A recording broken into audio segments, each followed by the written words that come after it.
What's up, ladies and gents, and welcome to week 227 of our League of Legends top 5 plays for an episode that's stacked with elo, so it's definitely one of my favorites as of late. We have an RP giveaway at the end, so stick around if you're interested, but for now it's time to unveil our number 5 play and kick off the episode with level 100 Rattata on Irelia. She's hugging the tower while waiting for the creep wave to come in, but the enemy Vi was waiting behind the tower and plans to dive. Just as they close in, she levels up and joins the tower by getting on Cho'Gath, stunning him as the rupture goes off and Vi goes ham. He flashes out, but she follows with her Q, instantly returning to Vi with Blade Surge to a minion and then to her before flashing away and kiting for the 1v2 double kill.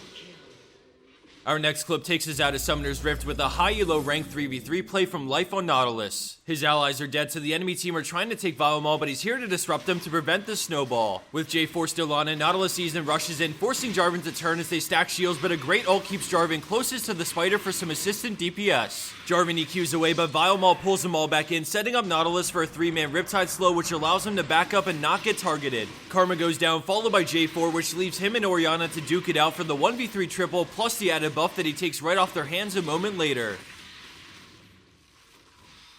Coming in at our number 3 spot, we have no one escaped on Alistar, but this play centers around the superb teamwork between both Alistar and Vayne. Things start out bad as the enemy Fizz gets TF, but Vayne shows up and gets on the fish, completing the buff transfer. They both swap targets to Nautilus, but here comes Graves, so Alistar instantly exhausts the buckshot and Vayne tumbles back to dodge the ult. Alistar lands a devastating 3-man knockup to allow Vayne to finish Rek'Sai, and just as Graves puts down the smoke screen, Vayne gets off her auto on Nautilus for the triple kill. Neither of them have many cooldowns up, so they just sit on Graves, but the moment Riven flash stuns, Alistar knocks her back, which allows Vayne to get the kill and Summoner heal away. Thanks to red buff, Vayne can kite back, which forces Riven to give up on the chase for now and retreat towards the brush to try and outplay. She tries to turn on Alistar, but a great condemn buys him just barely enough time to keep the bull alive, which gets Vayne the pentakill.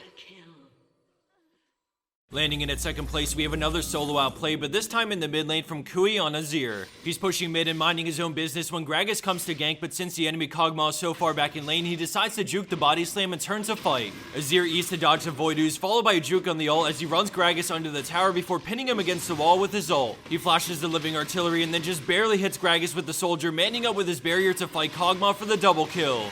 For a brief moment, it looks like Azir might go down, but a final E to his soldier pulls him far enough away to keep himself alive. Let's go back and have another look at some of the highlights of that mechanical outplay in such an intense fight where one wrong move means death. Pay close attention to the jukes and dodges while he finds the right timing to still deal damage and rack up some kills.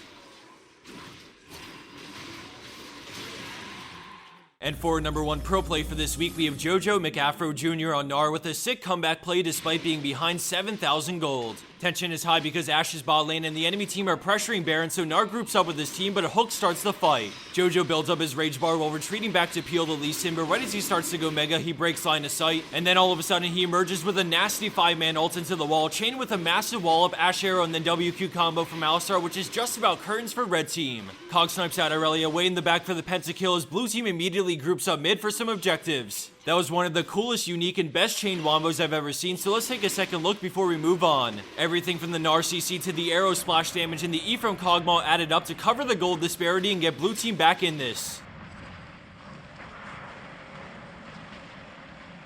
And for the bonus clip of the week, we have Hoys on Thresh, and this play has multiple levels of fail for both teams, but in the end, red team comes out victorious. Right now, they're trying so hard to get a kill in the bot lane, but then Thresh lands a sick hook on Alistar, pulling him onto Caitlyn's trap. Shaco E's and Thresh ignites to get Alistar low, flashing over the wall, but he cancels his auto attack and then gets punted over while Shaco deceives to get the kill before taking the Lantern back out. Skarner is coming to try and clean up some kills, so they decide to peace out, but the enemy Vayne goes for the kill and just barely comes up short, dying to the creeps as red team swags out. That play was a rollercoaster ride of impressive moves followed by fail after fail, so let's roll some of the highlights again as we wrap up the video. To change things up a bit, SkillCap wanted to do an RP giveaway for you guys with 5 total winners, each winning $10 directly to PayPal. All you have to do to enter is comment down below letting me know the best way you learn to improve. Is it through streams, champion guide websites, educational videos on YouTube, playing a ton of ranked? There's just so many different ways to improve, and I think it's safe to say everyone learns differently, so I'm curious to hear what suits you best. With that being said, all the information is pretty spread out, and that's one of the best reasons why I like using SkillCapped. It takes a lot of the elements you learn across a bunch of different streams, websites, and videos and brings it all together on just one website. It's super convenient, and I think it's something worth trying to see for yourself, so if you're interested in taking a further look, there will be a link down below in the description box. Thanks everyone for watching. Don't forget to comment for an easy shot at some RP, and we have more videos coming up this week, so stay tuned.